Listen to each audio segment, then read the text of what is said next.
कुछ नजर आ रहा है, लेकिन जुल्म उस वक्त तक होता है जब तक आप जुल्म सहते रहते हैं। जिस दिन आप जुल्म बर्दाश्त न करने का फैसला कर लोगे, कोई जुल्म आप पे नहीं कर सकता।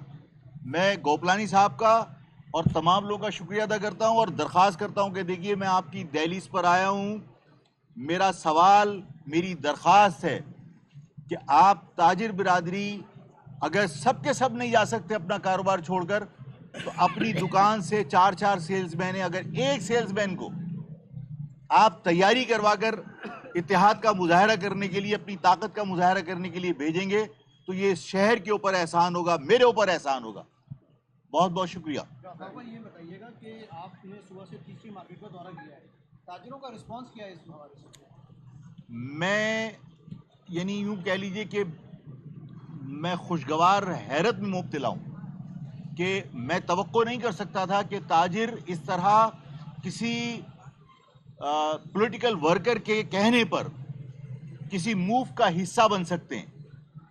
ये लोग हमेशा सियासत से अपने आप को दूर रखते हैं, लेकिन क्योंकि मैंने इसको सियासी मसला बनाने की कोशिश नहीं की, मैंने अपनी पार्टी की प्रोजेक्शन की कोशिश नहीं की, मैंने सफ़ेद परचम के साथ लोगों को बाहर निकलने के लिए कहा है और सिर्फ कराची के इत्तेहाद का मुजाहरा करने के लिए कहा है, जिसमें इस शहर में रहने वाला पंजाबी, पठान, शिया, सुन्नी, देवबंदी, बरेलवी, हर मसलक, हर कौमियत का बंदा जो इस शहर से मोहब्बत करता है और अपने आप को कराची का शहरी कहता है, मैंने उस सबको दावत दी है कि सब विक्टिम है।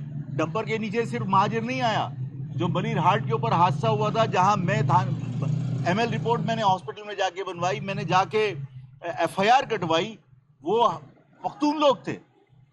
जो फीचर कॉलोनी में लोग मरे वो पख्तून थे, जो इब्राहिम हैदरी के हादसे में मरे वो सिंधी थे, जो स्टील टाउन के हादसे में मरा वो गबोल था। तो ये सारे वाकयात आपके सामने।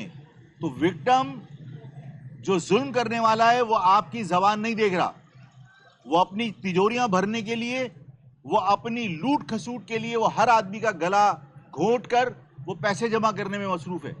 इस शहर के हर मजलूम को अपने इत्तेहाद का मुजाहरा करना पड़ेगा। 12 तारीख को जब तक आप ताकत का मुजाहरा नहीं करेंगे, जुल्म इसी तरह होता रहेगा और अब जुल्म रुकना चाहिए। अफाक भाई, 12 तारीख को किस जगह पे मुजाहरा किया जाएगा? एक चीज़, आप अभी ताजिरों से मिले हैं, तो मजीद किन किन लोगों से मिलने का आपका शेड्यूल है? सर, सियासी जमातों के पास भी जाएंगे और बिलखुसूस सियासी जमातों में अगर MKM की बात करें तो उनके पास भी आप मिलने के लिए जाएंगे? और एक अहम सवाल, अभी डंपर के मामले पे आपके ऊपर एक FIR भी कटी थी, अगर इस प्रोटेस्ट के मामले में अगर आपके ऊपर कोई कानूनी कार्रवाई की जाती है तो उस पर आप क्या लाहेमल होगा, क्या रद्द-ए-अमल होगा? देखो यार, अगर हक मांगने पे कोई FIR कटती है तो 1000 FIR कटे, हमें परवाह नहीं है। हम कौन सा इस मुल्क को आग लगाने जा रहे हैं? हम कौन सा पाकिस्तान के खिलाफ कोई बात करने जा रहे हैं? इतना पीसफुल कि भाई आपकी पार्टी का झंडा नहीं है, आम आदमी सफेद झंडा लेकर चला जाए। आप ये देखिए कि उस मुजाहरे के अंदर तकारीर नहीं है कि आफाक अहमद की कहीं प्रोजेक्शन हो। आप सिर्फ शहरी सफेद झंडा लेकर रोडों पर निकलेंगे। मैं आपके साथ पार्टिसिपेट कर रहा हूं कि मैं आपको ज्वाइन करूंगा, आप मुझे ज्वाइन नहीं कर रहे हो, मैं आपको ज्वाइन करूंगा। इसका मकसद ये कि ये सियासी कोई स्टंट नहीं है, बल्कि ये शहर के लोगों के इत्तेहाद का मुजाहरे का एक अल्लाह ने अपॉर्चुनिटी दी है, इसको अवेल करो। अगर इस अपॉर्चुनिटी को अवेल नहीं करते तो हम अल्लाह की नाशुक्री करेंगे। इस वक्त आवाम के दिलों में जो एक स्पार्क है, जो उम्मीद है कि हाँ ठीक है, लोग मुत्तहिद हो सकते हैं, इस उम्मीद को ख़त्म नहीं होना चाहिए। लोगों की उम्मीद यकीन के अंदर तब्दील होनी चाहिए कि हाँ हम मुत्तहिद हो सकते हैं। ये बताइए 12 तारीख को कहाँ पर जमा होंगे, कहाँ से रैली का आगाज होगा? आप कहाँ शहर के मुख्तलिफ इलाकों से लोग निकलेंगे, तमाम क़यादत जो है वो मुख्तलिफ इलाकों से निकलेगी। मैं अवाम को यूपी मोड़ पे ज्वाइन करूंगा और वहाँ से हम कायद आज़म के मज़ार तक आएंगे और कायद आज़म से हम फिर शिकवा करेंगे कि कायद आज़म, हमारे बुजुर्गों ने आपके कहने पर ये मुल्क बनाया था और यहाँ हमारे साथ नाइंसाफ़ी हो रही है और ये नाइंसाफ़ियाँ और जुल्म बंद होने चाहिए। ठीक है ना? ये बताएं, कौन कौन सी सियासी जमातों को आप दावत देने के लिए? मैं तमाम सियासी जमातों को दावत दी है। अभी जाने का प्रोग्राम मरकजी कायदीन जाएंगे तमाम जगह पर, तमाम सियासी जमातों को, मजहबी जमातों को दावत दी। अच्छा, मैं गोपलानी साहब बात कर लें। एक मिनट, अभी हम पाक कम्युनिस्ट साहब के साथ ही चल रहे हैं और गुफ्तगू में डॉक्टर शजील भाई ने, डॉक्टर ताजरों ने बिजली के मामला के ऊपर आवाज़ उठाई। अभी हुकूमत ने जो बिजली की कीमतें कम की हैं, तो आप समझते हैं कि विपक्षी हुकूमत ने सही किया या लॉलीपॉप है?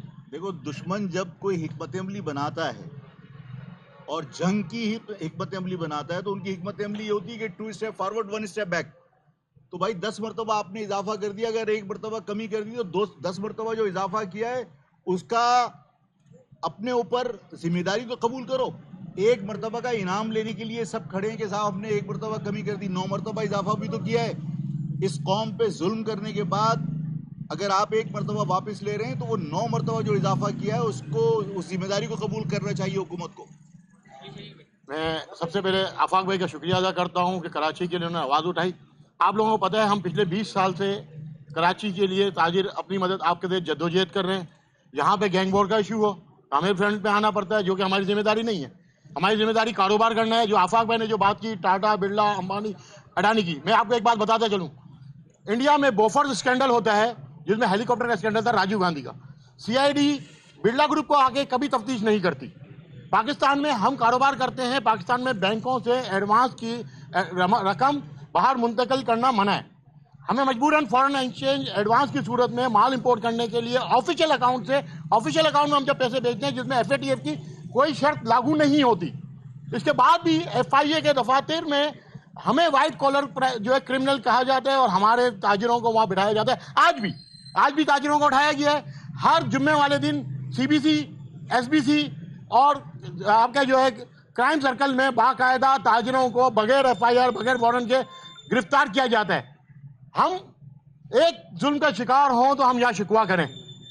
इस शहर की टिम्बर मार्केट जिसमें आज आप खड़े हुए हैं 100 largest taxpayer of the Pakistan, इसमें से 4 रिकॉग्नाइज जो लार्जेस्ट टैक्सपेयर कराची के टिम्बर मार्केट से वाबस्ता हैं। जब पॉइंट ऑफ सेल का कानून लागू होता है तो टिम्बर मार्केट में इसलिए लागू नहीं होता कि यहाँ पे आपका 100% लोग सेल टैक्स और इनकम टैक्स में रजिस्टर्ड हैं। 100% माल इंपोर्ट होता है, कोई स्मगलिंग नहीं होती, कोई किस्म का गैर कानूनी काम को यहाँ पे तकवीत नहीं दी जाती। इसके बावजूद देखा जाए तो हमारे ताजरों पे FIR भी करती हैं, FIA हमें उठा के दुकानों से ले जाती है, हमारे साथ नारवा सलूक किया जाता है।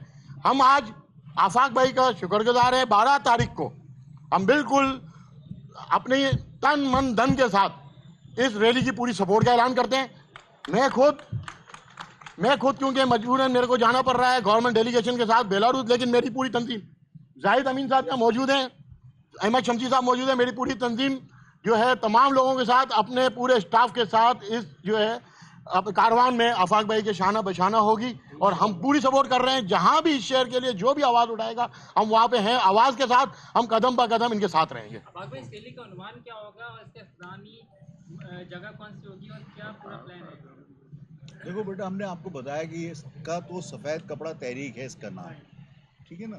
दूसरा, मैं ज्वाइन करूंगा यूपी मोड़ पर और वहाँ से हम चलेंगे कायद आज़म के मज़ार पर आकर हम एंड कर देंगे, ठीक है। शुक्रिया। आ जाए।